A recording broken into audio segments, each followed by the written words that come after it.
Amado Jesus, candidatos que somos ao aprendizado na escola do bem, unidos em Teu nome aqui nos encontramos para aprendermos as sublimes lições do Evangelho. Ajuda-nos, Senhor, para que possamos, através da vivência das palavras de vida eterna, criarmos o coração cristão e a mente também, Senhor, oriunda dos Teus ensinamentos. E assim, as nossas ações serão daqueles que buscam fazer ao seu próximo o que para si deseja, que são instrumentos de Jesus, semeando por onde passar as bênçãos do amor, da compaixão, da caridade. Que assim seja. Boa noite, meus irmãos. Boa noite, meus irmãos. Dando prosseguimento ao nosso estudo do Evangelho segundo o Espiritismo, chegamos aqui ao capítulo 5, fazendo uma breve recapitulação da metodologia pedagógica de Kardec, nos ensinando os ensinamentos de nosso Senhor Jesus Cristo.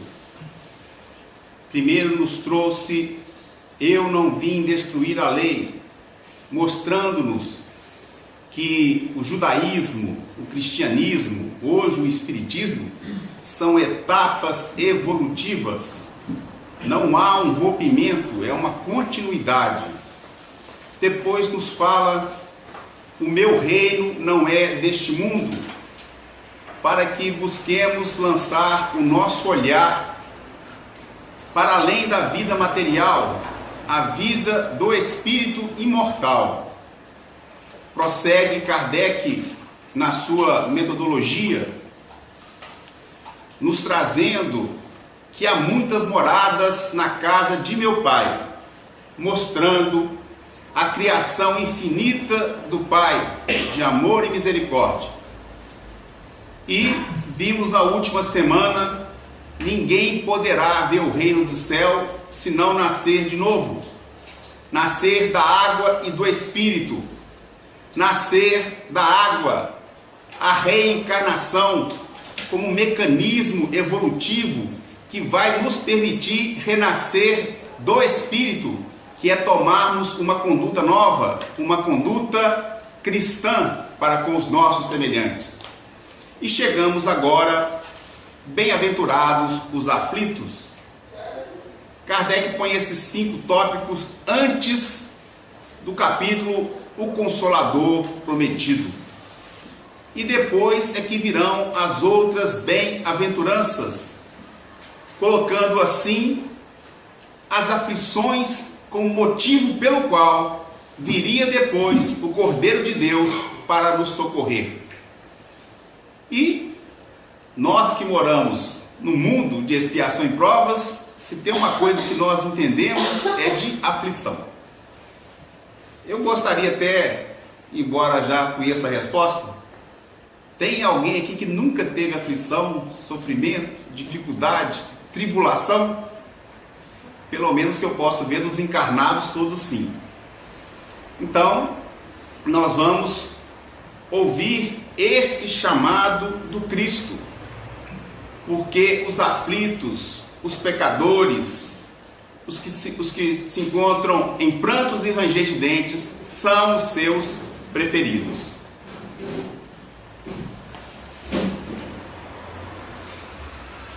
Bem-aventurados os aflitos. Bem-aventurados os que choram, pois que serão consolados. Bem-aventurados os famintos e os sequiosos de justiça, pois que serão saciados. Bem-aventurados que sofrem perseguição pela justiça, pois que é deles o reino dos céus. Vamos começar abordando esse primeiro versículo, versículos de 6 a 10. Bem-aventurados. O que é ser bem-aventurado? O bem, nós compreendemos por analogia, que é tudo aquilo que nos conforta, nos alegra, nos faz feliz. Isso é o bem. E ventura, destinação. Então, ter uma destinação feliz é para isso que Jesus veio. Porque nós somos os criadores do nosso destino. Então, bem-aventurados os que choram, porque serão consolados. Esse choro que fala aqui é o despertamento nosso quanto à nossa inferioridade. Porque enquanto estamos em sintonia com o mundo material, nos alegramos com o nosso benefício, ainda que ele ocorra com o sacrifício e com o sofrimento do próximo. Então estamos alegres em consonância com o mundo. Quando começamos a despertar para o ensinamento do Evangelho, é que começamos a entender as aflições. E aqui vemos no segundo: bem-aventurados os famintos e os sequiosos de justiça, pois que serão consolados. A justiça que está falando aqui é a justiça divina, não é a nossa justiça. Que a nossa justiça, como nos fala Emmanuel, ainda cheira vingança, é querer desforrar. A justiça divina é harmonização com o divino que há dentro de nós. Por isso é que Jesus bem-aventura os que estão famintos e sequiosos dessa justiça, de harmonização do nosso eu com aquilo que Deus destinou para nós, que é a perfeição. Então não tem nada a ver com a justiça vingança, que nós costumamos chamar. E bem-aventurados que sofrem perseguição pela justiça, ou seja, quando somos chamados a dar conta dos nossos erros. Mas aí, já compreendendo que erramos e que precisamos corrigir. Pois que deles é o reino dos céus. Irmão João. No livro Religião dos Espíritos, psicografado pelo Chico, Emmanuel nos deixa uma lição que merece a nossa reflexão. Ele fala: examina as tuas próprias aflições, para que não se converta a tua inquietude em arrasadora tempestade emotiva. Todas as aflições se caracterizam por tipos e nomes especiais. Nós vamos examinar juntamente as aflições e por que nós estamos aflitos. Ele fala que a aflição do egoísmo chama-se egolatria. O egoísta é aquela pessoa que adora a si próprio, não se incomoda com ninguém. A aflição do vício chama-se delinquência. O Haroldo dizendo, interpretando esse texto, ele fala o seguinte: que o vicioso inicia com pequenas quantidades de determinadas substâncias, e chega um momento em que ele é capaz de tirar a vida de alguém para ele conseguir dar vazão àquele vício. A aflição da agressividade chama-se cólera. A aflição do crime chama-se remorso. A aflição do fanatismo chama-se intolerância. A aflição da fuga chama-se covardia. A aflição da inveja chama-se despeito. A aflição da leviandade chama insensatez. A aflição da indisciplina chama-se desordem. E às vezes nós não temos uma disciplina, tem que pegar o serviço 8 horas, levantamos 7h30, pega a chave do carro, não acha nada, e de repente, pela nossa própria confusão que nós aprontamos, nós ficamos aflitos, às vezes sem necessidade. A aflição da brutalidade chama-se violência. A aflição da preguiça chama-se rebeldia. A aflição do relaxamento chama-se desculpa. Então ele fala que cada criatura tem a aflição que lhe é própria.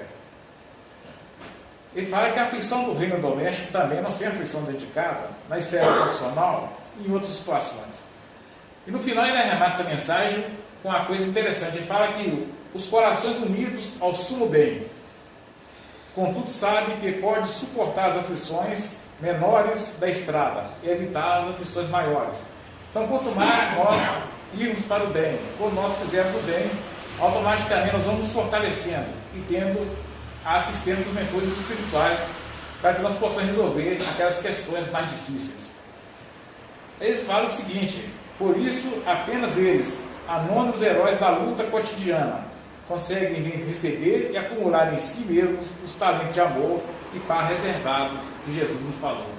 Porque às vezes eu falo, eu estou aflito.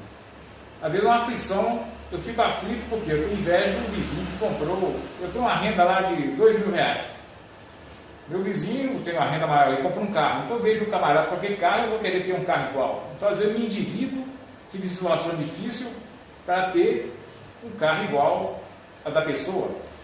Então, como é que eu não tenho consolação espiritual? Se eu estou com inveja, se eu estou com uma série de viciações, automaticamente eu vou continuar aflito do mesmo jeito.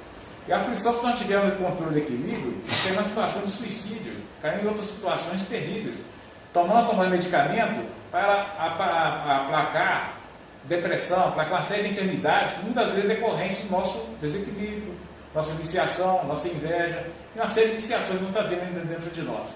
Que às vezes o remédio não vai resolver, apenas nossa mudança de atitude que vai sanar aquela situação. André?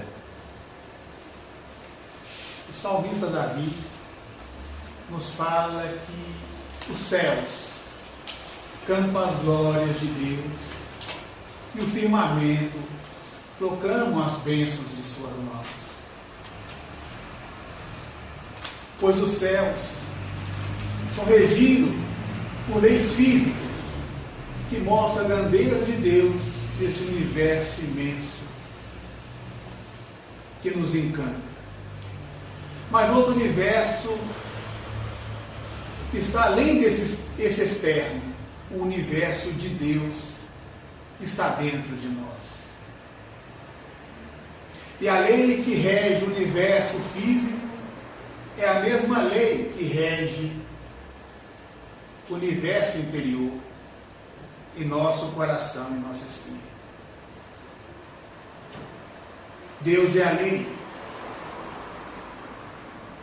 E se a lei é perfeita fora de nós, devemos nós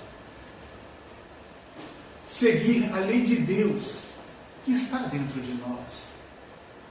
Que a consciência nos dita se a nossa ação está de acordo com a vontade de Deus, de acordo com a lei dele de amor ao próximo. As aflições são originadas quando nós desrespeitamos a lei de Deus, quando nós afastamos do Pai e buscamos seguir o caminho segundo a nossa vontade egoísta, quando buscamos somente a nossa felicidade, do nosso modo, do nosso jeito, passando por cima do direito do nosso próximo. Quando ofendemos a lei de Deus, pois se não respeitamos, negligenciamos a necessidade do nosso próximo, estamos sendo desobedientes ao Pai. Então colheremos o que fizemos por merecer. Deus é a lei. E essa lei é regida pelo determinismo. Ele não nos impôs a sua vontade, nos deu livre-arbítrio. Mas o nosso livre-arbítrio é regulado pela lei que diz: cada um receberá o que fez por merecer. Terás a resposta da vida na vida que procuras. Colherás a semente que plantaste, pois o fruto que virá terás de comer. Então as aflições, todas elas remontam à nossa ação, ao nosso proceder, quer seja da vida atual ou da vida passada, quando desrespeitamos o nosso próximo, como desrespeitamos a vontade do Pai. Dando prosseguimento, Jesus nos assevera: bem-aventurados vós que sois pobres, porque vosso é o reino dos céus. Bem-aventurado vós que agora tendes fome, porque sereis saciados. Ditosos sois vós que agora chorais, porque rireis. Mas ai de vós ricos, que tendes no mundo a vossa consolação. Ai de vós que estáis saciados, porque tereis fome. Ai de vós que agora rides, porque sereis constrangidos a gemer e a chorar. Evangelho de Lucas, capítulo 6, versículos 20, 21, 24 e 25. Bom, aqui nós sabemos que Jesus não fala para corpos. Então, bem-aventurados vós que sois pobres, quer dizer que basta ser pobre para poder entrar no reino dos céus? Então a maioria vai entrar no reino dos céus. Se a gente pegar a maioria da humanidade, do ponto de vista econômico, é pobre. Então significa que eles já estão no reino dos céus. E comparados a eles, nós somos ricos. Então nós estamos fora do reino dos céus e vamos chorar muito, porque Jesus está falando aqui que os ricos que têm a consolação no mundo vão ter fome e vão chorar. Então é da matéria que Jesus está falando? Não é da matéria. Pobre, nós lembramos aqui: bem-aventurados os pobres de espíritos, bem-aventurados os humildes. Porque os humildes são aqueles que confiam no amor e na sabedoria de Deus e não se revoltam com as situações difíceis pelas quais estão passando. Bem-aventurados que não reclamam, bem-aventurados que não se revoltam, bem-aventurados que veem na dificuldade uma oportunidade de crescimento. É isso que Jesus está falando. E os ricos? É o rico de si mesmo. Somos nós com nosso orgulho. Nós que buscamos satisfazer as necessidades nossas físicas em detrimento da nossa necessidade espiritual. Se o reino de Jesus é espiritual e nós nos dedicamos a satisfazer o nosso corpo, há mais tempo atrás nós conversamos que o nosso corpo é para o nosso espírito o que a roupa é para o nosso corpo. Então, quando falamos que Jesus fala para o espírito, é perguntar se algum de nós aqui conversa com a roupa. Algum de vocês conversa com a roupa? Se alguém disser, eu tenho um amigo psiquiatra que acho que vai atendê-los. Porque a gente não conversa. Vocês conversam com roupa? A gente não conversa com roupa. Então, por isso, quando Jesus está falando, fala da essência, é do espírito. 100% dos corpos vão entrar no ciclo da matéria. 100% dos corpos vão morrer. Alguém conhece alguém que não morreu? 100%. Então, é uma estatística que não tem nem 1% de erro. Então Jesus está falando para espíritos imortais que nós somos. Então, se formos dentro das nossas possibilidades, um tanto mais humilde, um tanto mais resignado, é esse pobre que Jesus está falando. Pobre de quê? Pobre de orgulho, pobre de egoísmo, pobre de vaidade. Porque não tem diferença nenhuma a oportunidade evolutiva do rico que recebe muito para poder aprender a repartir, do pobre que praticamente não recebeu nada, mas para poder se resignar, para aceitar, porque eu não me lembro quem foi que disse, mas disse com muita sabedoria: existe muita injustiça no mundo, mas não existe nenhum injustiçado. Não adianta a gente falar assim: por que eu arrumei esse chefe enérgico, severo, que não me dá sossego? Aí eu mudo de emprego, aparece outro chefe, que é mais enérgico que o outro, me dá saudade do outro. Me dá saudade do outro. E muda uma terceira vez e aparece outro. O problema está no chefe ou o problema está em mim? Às vezes, caso mudo de uma esposa, 1, 2, 3, 4, 5. Nenhuma esposa servia. Será que não é para eu refletir um pouquinho mais? Será que as esposas é que não estão servindo ou eu que não estou? Então é disso que Jesus está nos chamando a reflexão. Irmão João. Isso que o irmão faz amém nas suas próprias aflições. Quando você fala aí em confiança em Deus no momento de aflição, isso é mais para o espírito superior, né? Porque a gente, quando está aflito, a gente grita, a gente chora, a gente xinga, apronta confusão muito esquisita, né? Disse que Francisco de Assis, um dos freis, estava andando para uma região onde estava caindo muita neve. A neve caindo, um frio terrível. Se eles continuassem naquela friagem, acabavam morrendo. Aí já vão andando e procurando lugar, um abrigo, lugar onde pudesse se esconder do frio. Caminhando, de repente eles viram um mosteiro. Aí eles aproximam da porta, pega a caldabra, né, que é aquele ferro, baixa na porta. Aí o frei lá de dentro abre aquela janelinha e diz: Francisco de Assis. Aí, pum, fechou. O outro frei ficou desesperado. Meu Deus do céu, agora, pai Francisco, como nós vamos fazer? Nós vamos morrer aqui.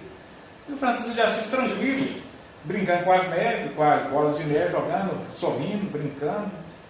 E começou a exaltar a natureza. E o outro: mas que isso? Nós numa situação dessa, o senhor numa tranquilidade dessa.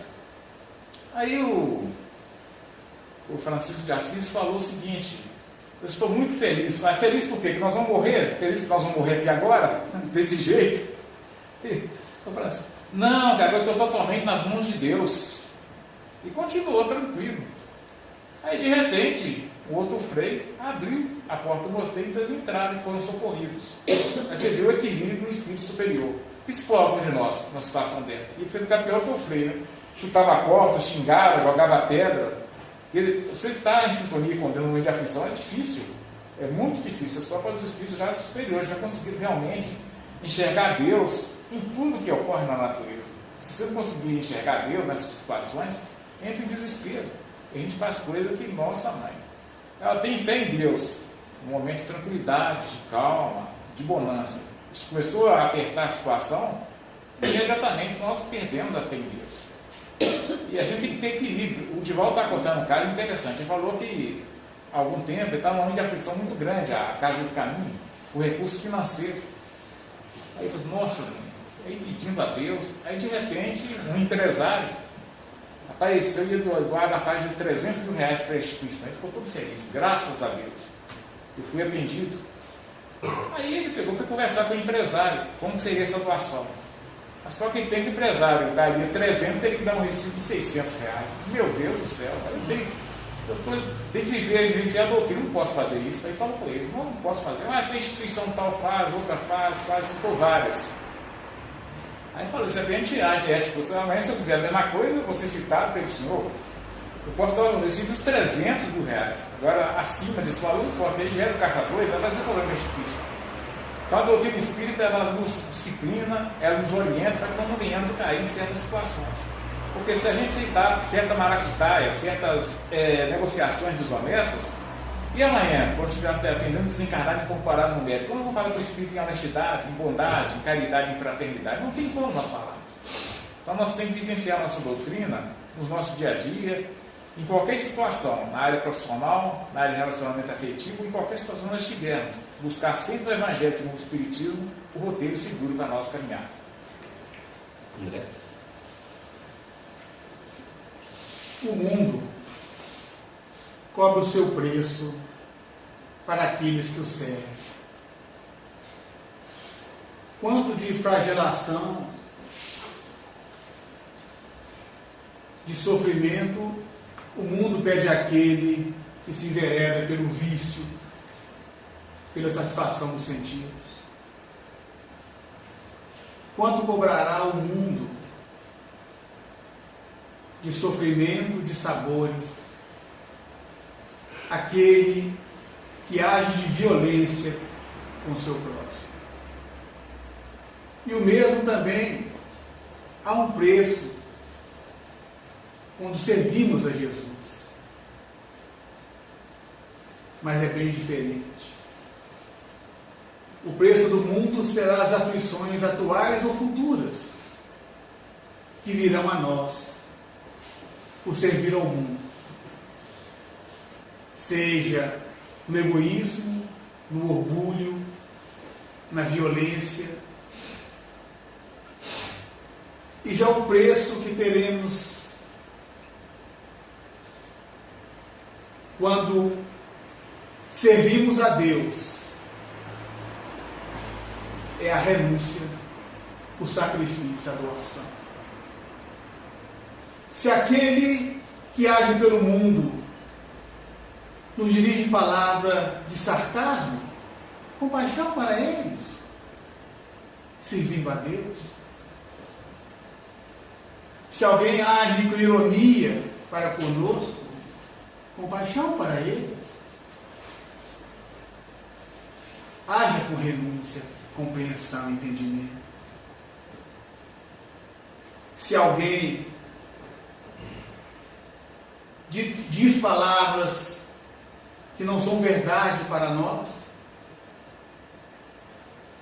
mentindo em relação ao nosso proceder, não é fácil, mas compaixão para eles. Mas ainda será a aflição futura que ele irá sofrer pela calúnia. Quanto irá pagar o caluniador pelo que está semeando em seu caminho? Mas o caluniado irá sofrer, mas não irá fazer ninguém sofrer. E assim como ensina Jesus, compaixão para o caluniador. Há um preço para servir Jesus, mas a bem-aventurança daquele que serve, em que há que doar a renúncia, o sacrifício, o entendimento, é a bem-aventurança da consciência tranquila, do dever cumprido para com Deus. O Evangelho não é fácil servir. É uma luta incessante que temos de vencer a nós mesmos.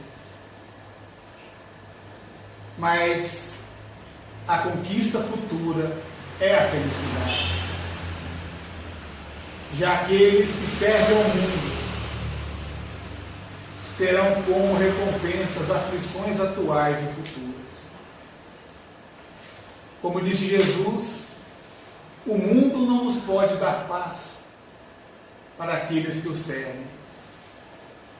Mas aqueles que servem a Jesus viverão em paz.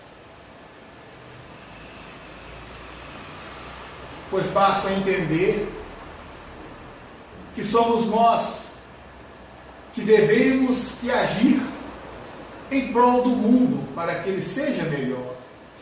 Onde estivermos, sejamos fontes de tranquilidade. Ser você em teu lar, a ceder para que a paz se faça. Seja você em seu trabalho, a renunciar para que a tranquilidade esteja naquele meio, com entendimento, com compreensão.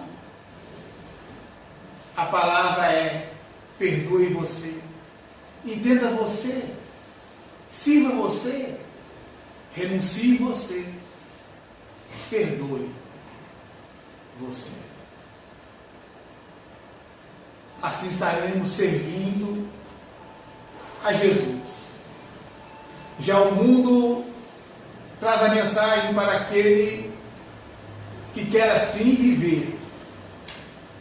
Passe por cima do que for, mas seja um vitorioso do mundo. Triunfador da aquisição monetária, dos títulos, das riquezas. Mas terá que pagar um preço. E um dia chegará a cobrança desse preço aos que servem o mundo. Aflições. Aflições, às vezes, que terá que ser paga por muitas reencarnações. Já aquele que serve a Jesus, já colhe nessa vida e nas demais todas que virão a felicidade, a alegria. Porque o Evangelho é obra divina no coração dos homens. E o amor que ele exala nos aproxima de Deus. E Deus é a felicidade, a paz infinita. E quem aprende a servi-lo, marcha de avante para ter a paz e a felicidade dentro de si. Nós estamos fazendo a introdução do capítulo Bem-aventurados aflitos. É o maior capítulo do Evangelho segundo o Espiritismo. É o que tem o maior número de mensagens dos Espíritos, mostrando a nossa necessidade por causa das nossas aflições. Emmanuel chega a nos falar que todo o Velho Testamento é um conjunto de rogativas da humanidade pelas nossas dores e aflições, suplicando a Deus um alívio, um conforto, uma consolação para as nossas dores. E que o Novo Testamento, a boa nova que Jesus trouxe, é a resposta de Deus, enviando o seu Filho unigênito, que é o único que está totalmente conectado com Deus, para nos consolar. Então, passado depois essa primeira parte das aflições, nós vamos ter no capítulo 6 o Cristo Consolador. Mas primeiro nós vamos entender o porquê das nossas aflições, da justiça das aflições, entender porque passamos por dificuldades e entender que essas dificuldades estão mostrando que existe uma imperfeição moral em nós que precisa ser corrigida. Então, que Jesus nos abençoe, nos bem-aventure, para que consigamos não mais sermos aflitos revoltados, mas aflitos resignados. Que Jesus nos abençoe.